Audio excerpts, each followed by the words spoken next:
We left off last time at finishing buffing the gel coat for the exterior, and she looks beautiful.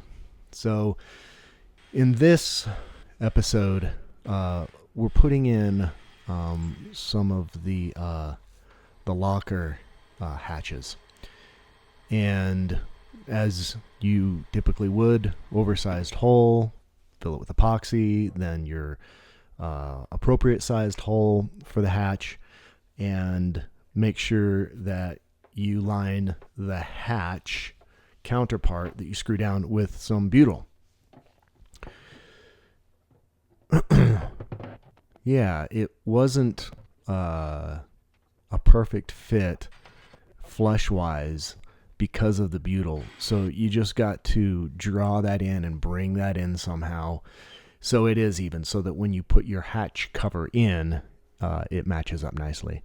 Here is something that Brent came up with, and it is he built a jig so that we could route out this material from the nesting bulkhead, the aft nesting bulkhead. And Brent had an idea to keep the water out.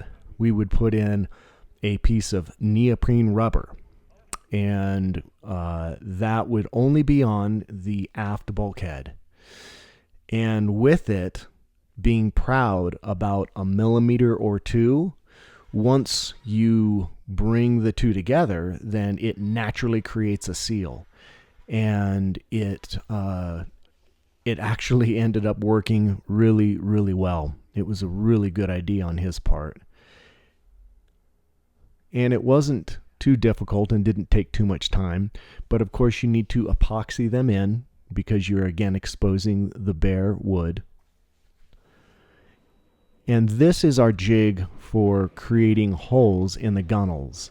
Now the holes, that was an idea that a friend of mine came up with so that I could easily attach a protector.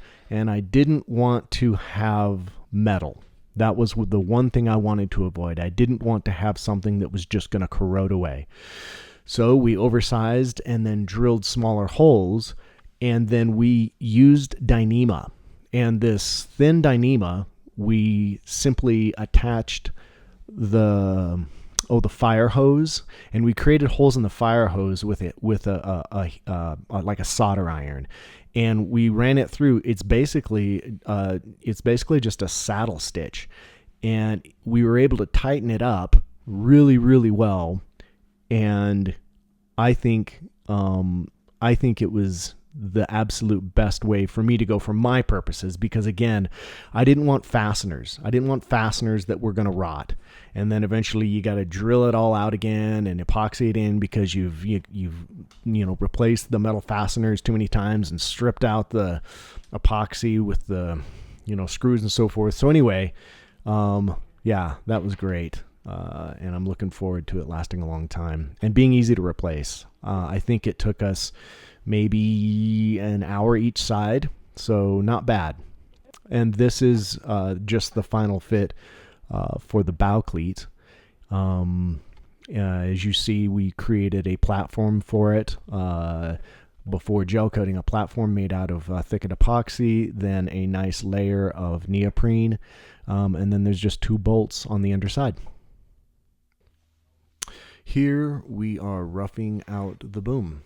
I'd like to build another boom and make it out of some carbon fiber tubing. And I'm not sure exactly how I want to approach that just yet, but I know I don't want that wooden boom.